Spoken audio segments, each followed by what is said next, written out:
yeah, it's fine. Those things do hurt. And his eye. Oh, yeah, no, that's fine. Those things hurt. Okay. No, nothing. It just hurts. I'll be back.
Against the wall.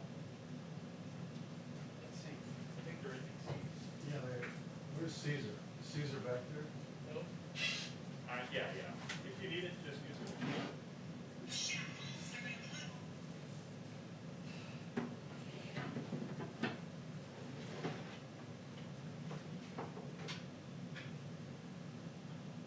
Yeah. For today. I'm sorry, the middle is good. Oh, gotcha. Yeah. That's understood.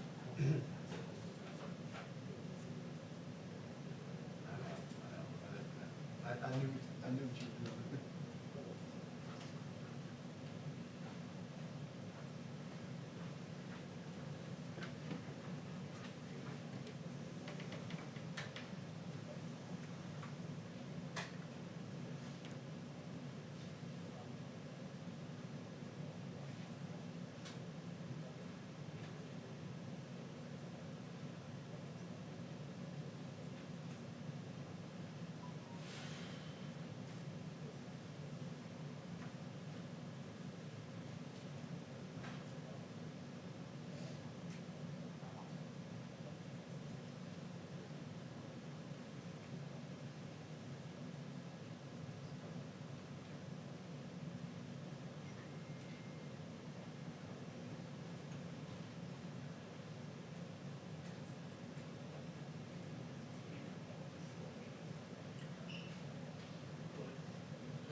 Two-minute warning before the briefing begins.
Hello, everyone. Sorry we're a little late today. As you know, the president had 2 events this morning, so we didn't want our unprecedented transparency to get in the way of lunch, so we're glad that you all had a few moments there to eat, so our delay was hopefully useful and helpful to you guys.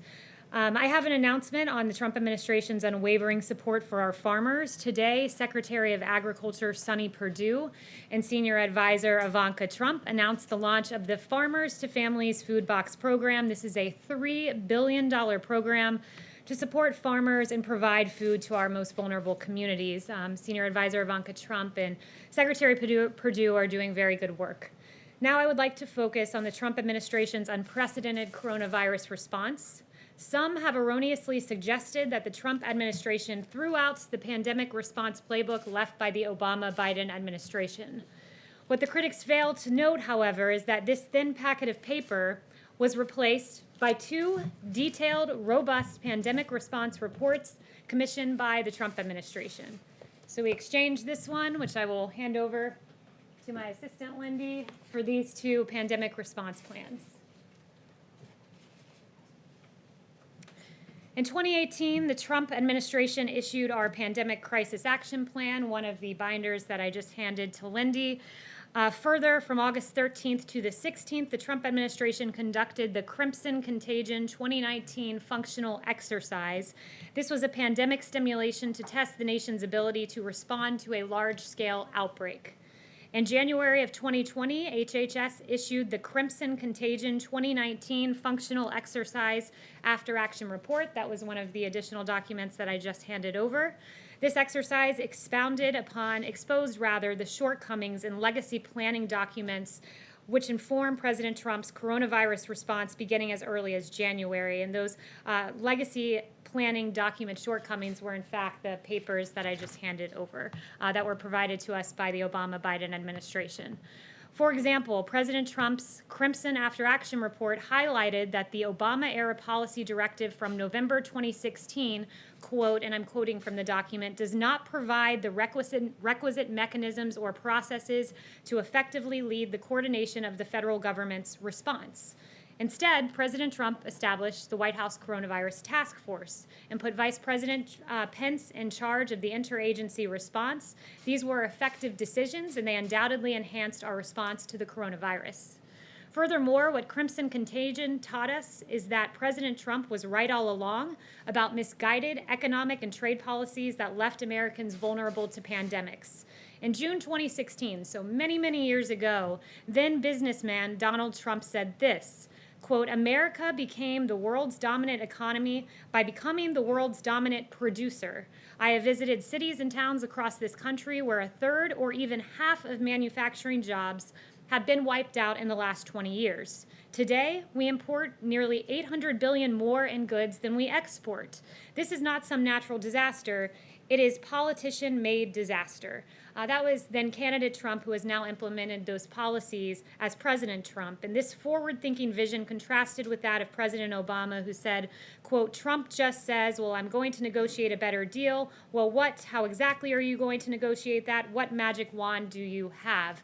That magic wand was ripping up the Trans-Pacific Partnership. It was ripping up NAFTA. It was replacing it with the U.S.-Mexico-Canada agreement, a great deal for our automakers and our farmers. And it was ending China's predatory trade policies and negotiating a historic Phase 1 China deal. That is what this president has done.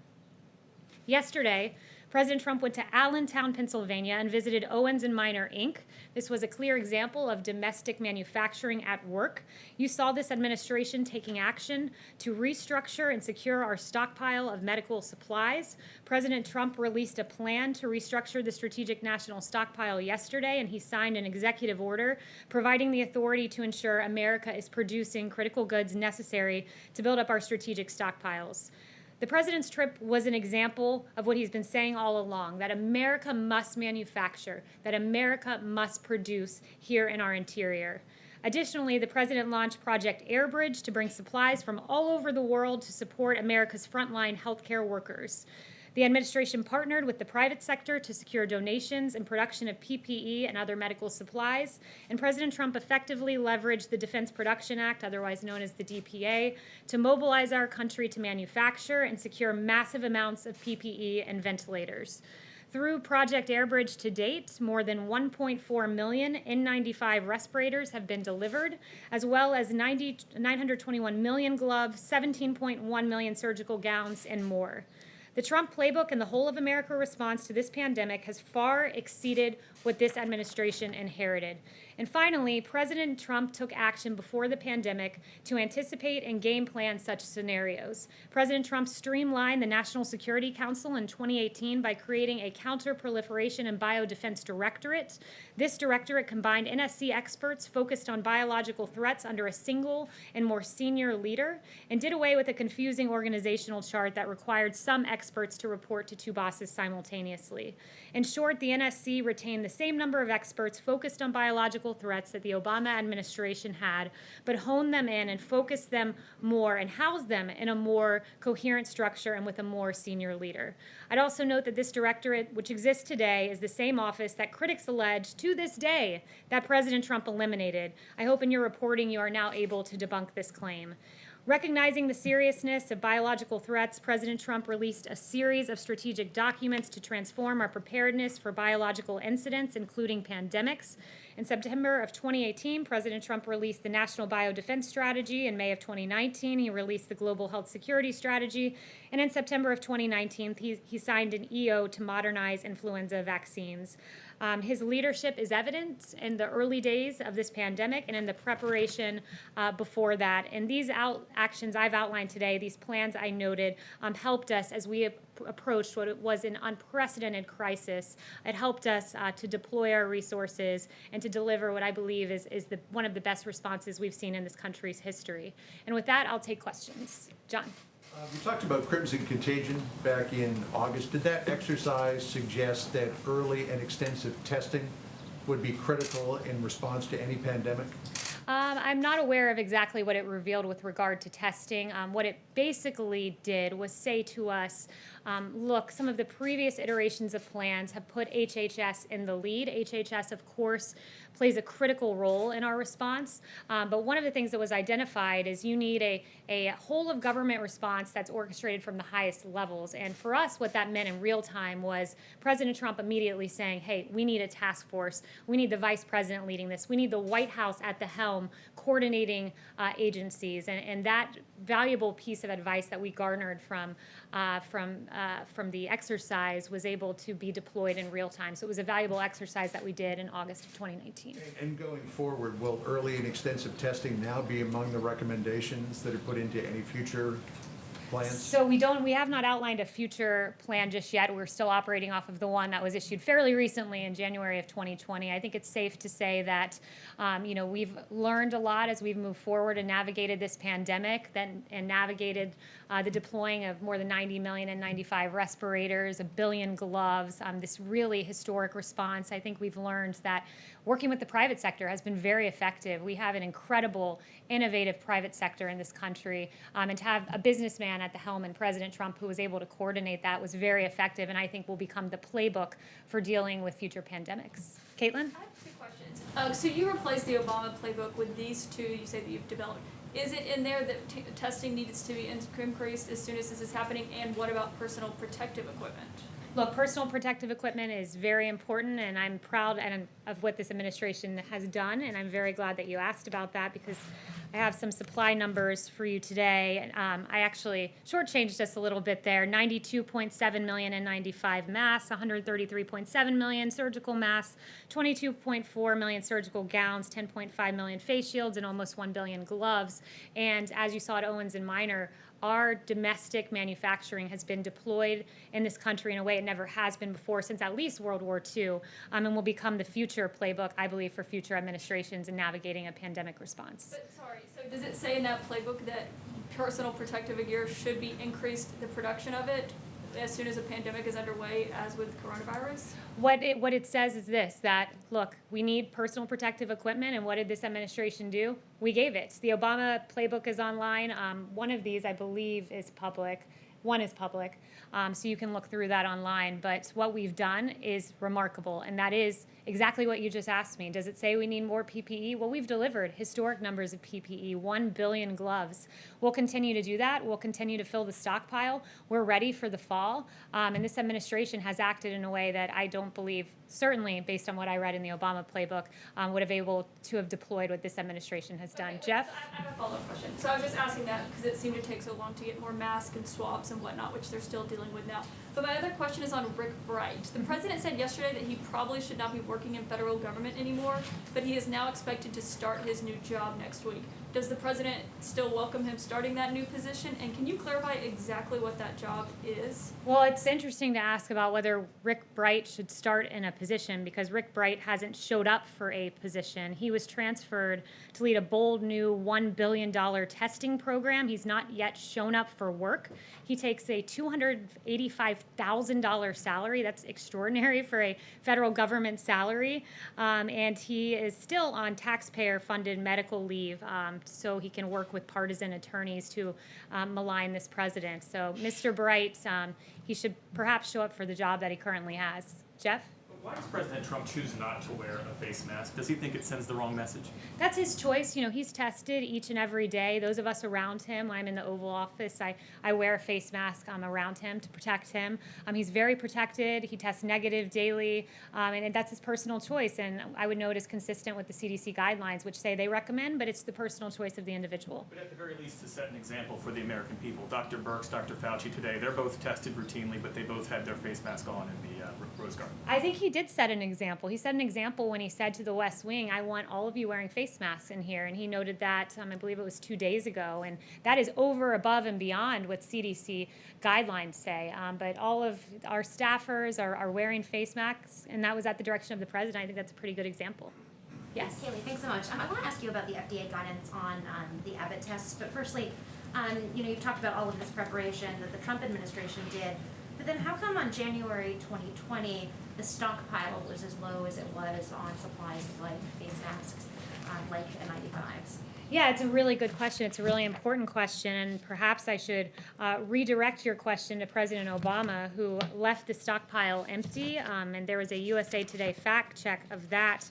He left the cupboards bare, as the president noted, and USA Today said there's no indication that the Obama administration took significant steps to replenish the supply of N95 masks in the strategic national stockpile after it was depleted from repeated crises. So at the H1N1, it was full. At the end of H1N1, it was empty, and President Obama left it empty and took President Trump to refill it. But your national biodefense strategy came out in September 2018, and the president has been now in office for over three years at this point.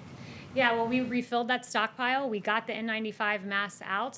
Ventilators, another good example. Not a single American died for lack of a ventilator. 100,000 ventilators in 100 days, 3 times what is produced in the average year, 3 times the amount of N95 respirators our healthcare industry uses. We have delivered. We cleaned up the mess that was very clearly left by President Obama, and we got that out. And I would also note, in terms of fixing the stockpile, it's also fixing domestic supply chains. That was very important. And this president is the president who took on that issue, who said we need to produce here. We can't, as China hoards PPE, we need to have domestic manufacturing. So there was a systemic fix that needed to happen. And President Trump is the first president, in my knowledge, that has really, to this degree, took on that systemic fix. And then on the Abbott tests, these are the tests that you guys take every day, that we've been given every day. But these recent studies coming out, numbers like a third of cases may be missed, up to 48% of cases may be missed. Does that give this White House any pause? Are you considering potentially other tests? Does this change the way that you guys are going to move, going forward? Yes, I'm glad you asked that. It's very important.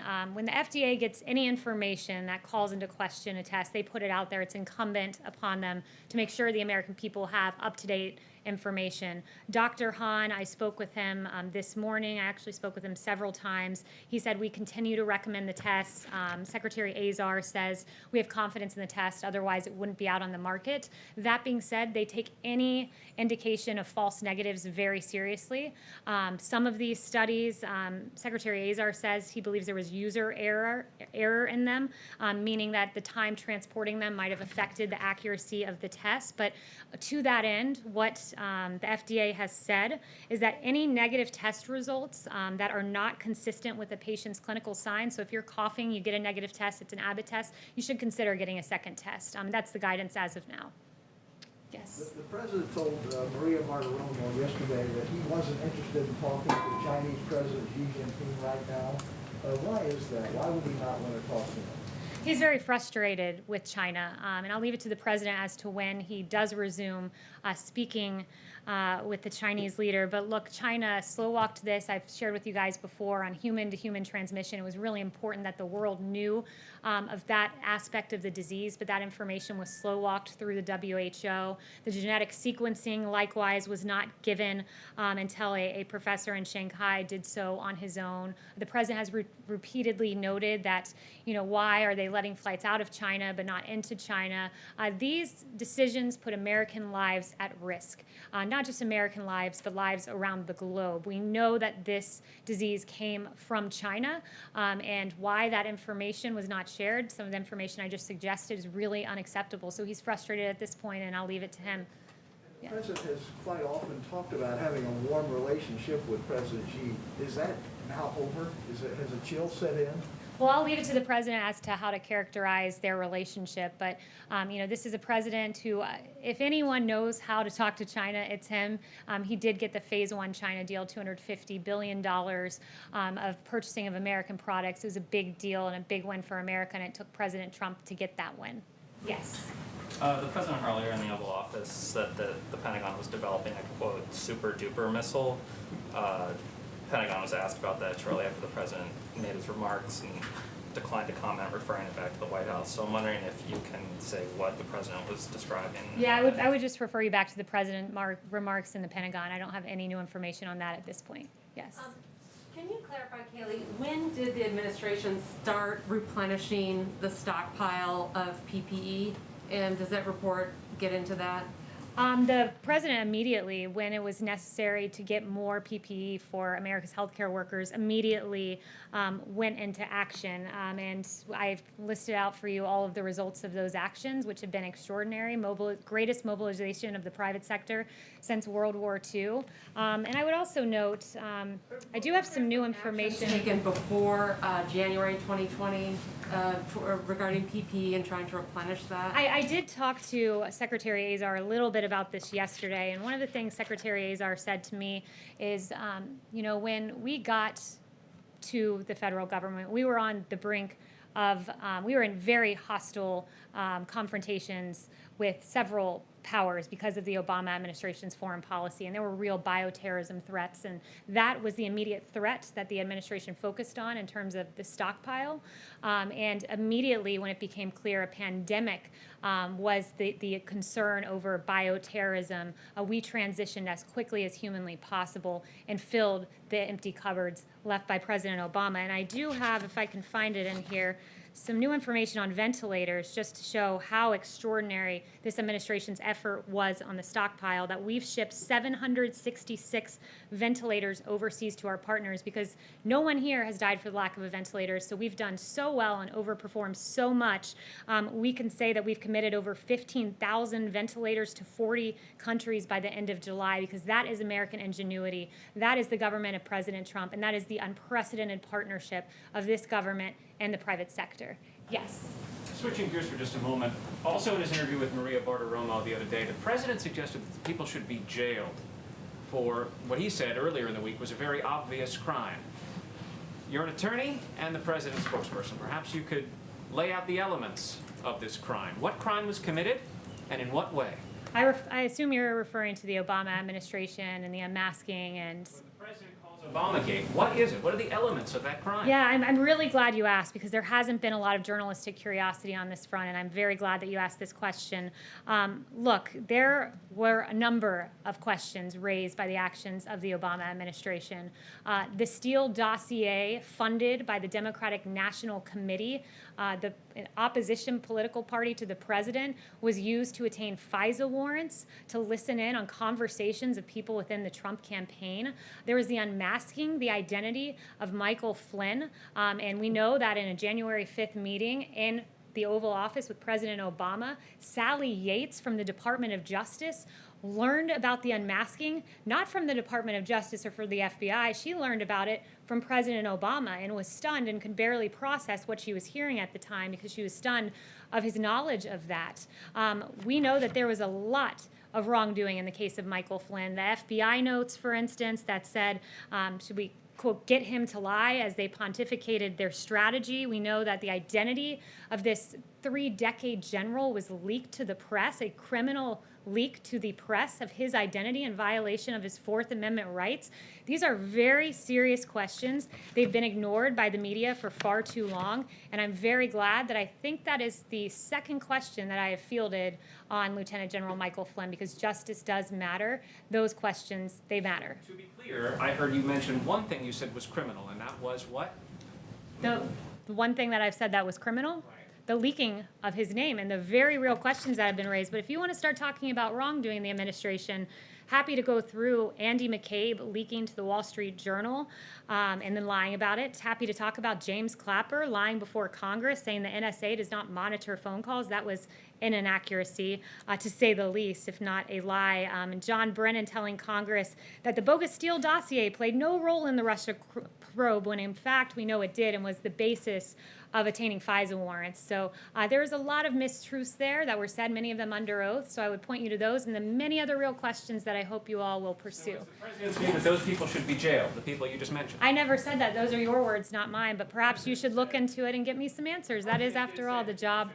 That is, after all, the job of reporters, to answer the very questions that I've laid out, and I hope you guys will take the time to do it. And I also find it interesting, if we want to start talking about fabrication of crimes, we can litigate that case pretty publicly with James Clapper, who said what President Trump did with Russia pales, that Watergate paled in comparison. We can talk about Eric Swalwell lying and saying President Trump was working on behalf of the Russians. We can talk about Hakeem Jeffries lying and saying the president was a Russian asset. We can talk about Schiff saying there was ample evidence of collusion in plain sight when in fact there was not. We can talk about Mark Warner saying there's enormous amounts of evidence of collusion. We can talk about a CNN historian who said there was a smell of treason in the Trump-Russia probe when in fact for 3 years you all talked about collusion and there was none. And it was a huge injustice, not just to this administration, but to the American people who deserve truth, not the alleging of absolutely false allegations against this president. Yes.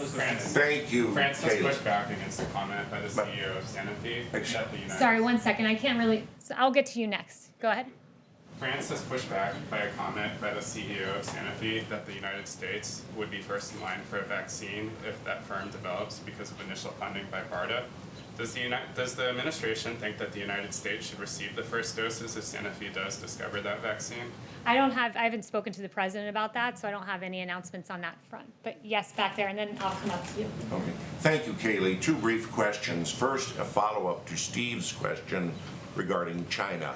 48 hours ago, the Federal Retirement Thrift Investment Board followed the president's suggestion and cut off any investment of federal pensions for civilian and military workers into China on their markets, therefore cutting off funds that would be invested in state-run companies. Will the president now urge private sector businesses, and I think of BlackRock, which is invested in 137 Chinese companies, to follow this example and get out of investing in China?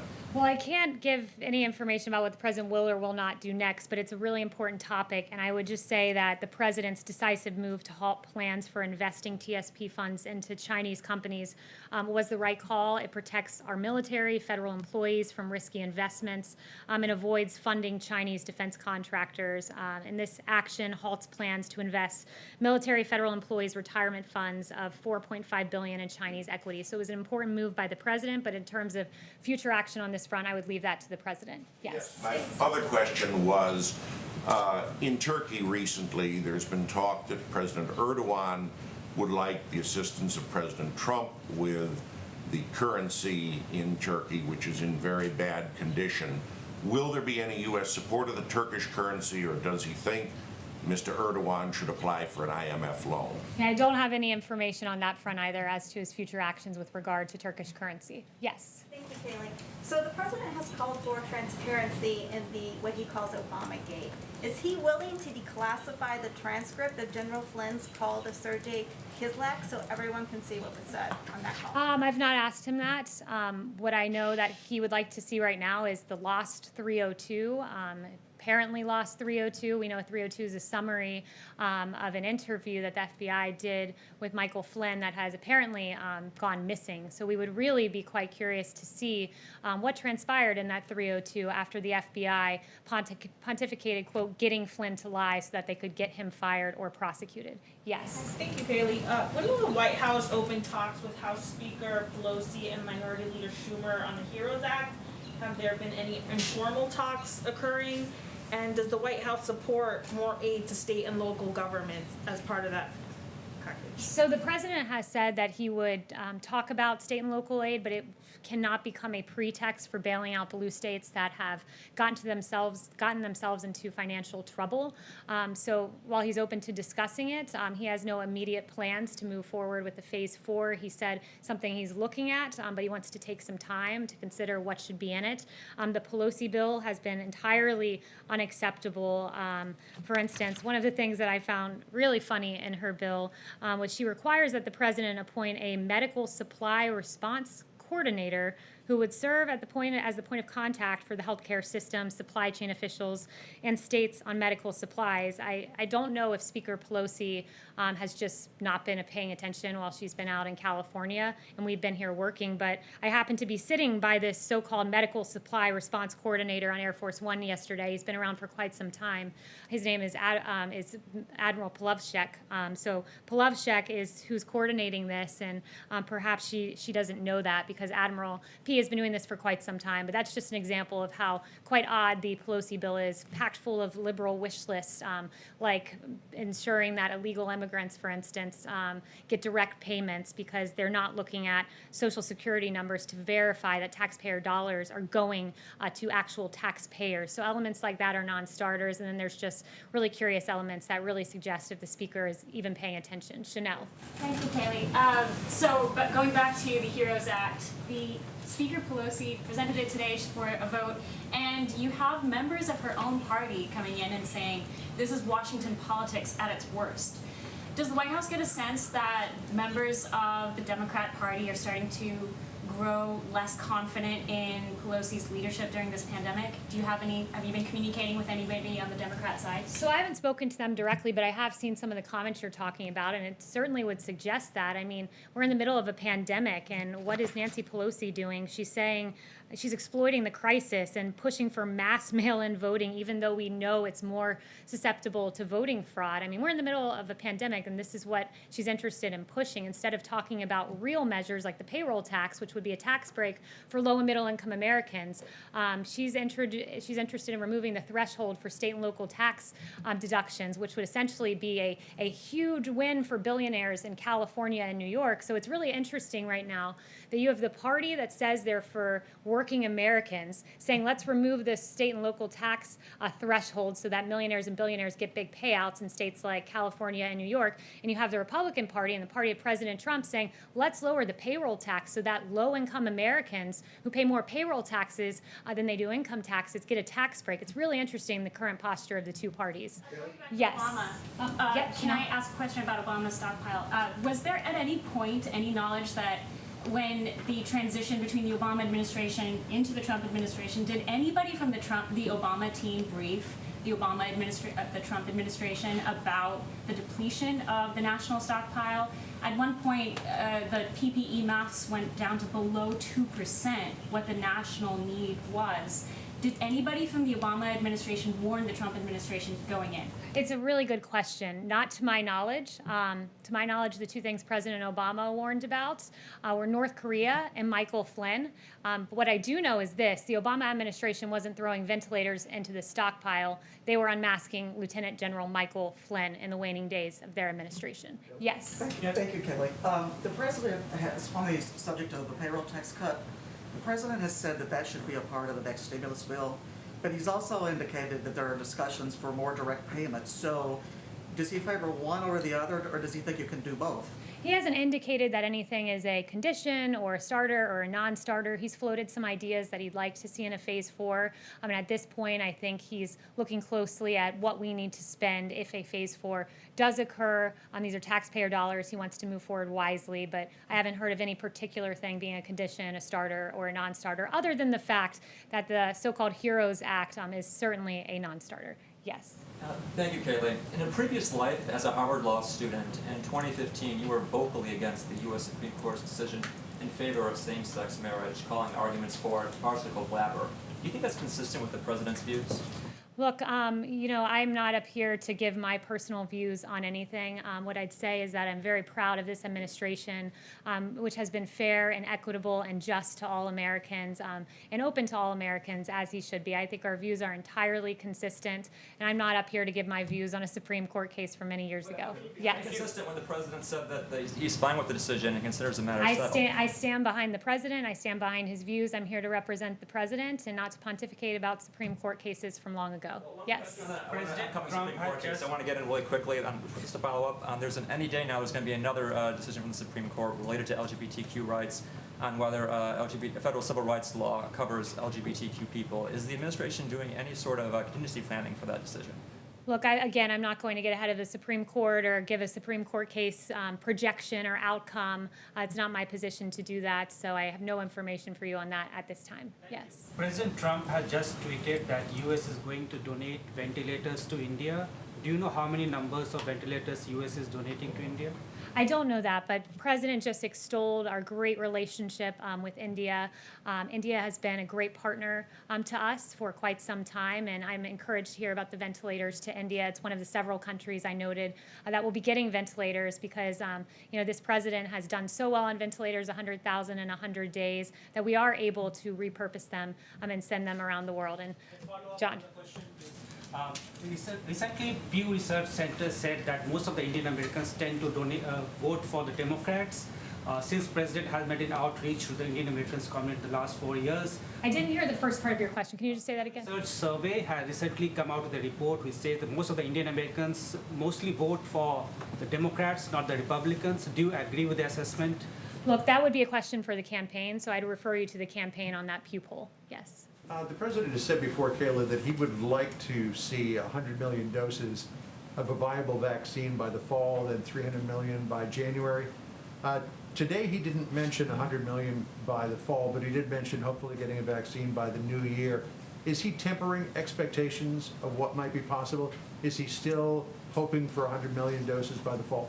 No, this president is not tempering expectations. In fact, I think we should be very encouraged about what we heard today from Dr. Salawi, that the early data from clinical trials for coronavirus vaccine data makes him confident that we will have a vaccine by the end of 2020. Operation Warp Speed is a great new innovative operation that I think will take us to getting a vaccine, as Dr. Salawi said, in short order. In consultation, he's doing this, of course, with the 4-star General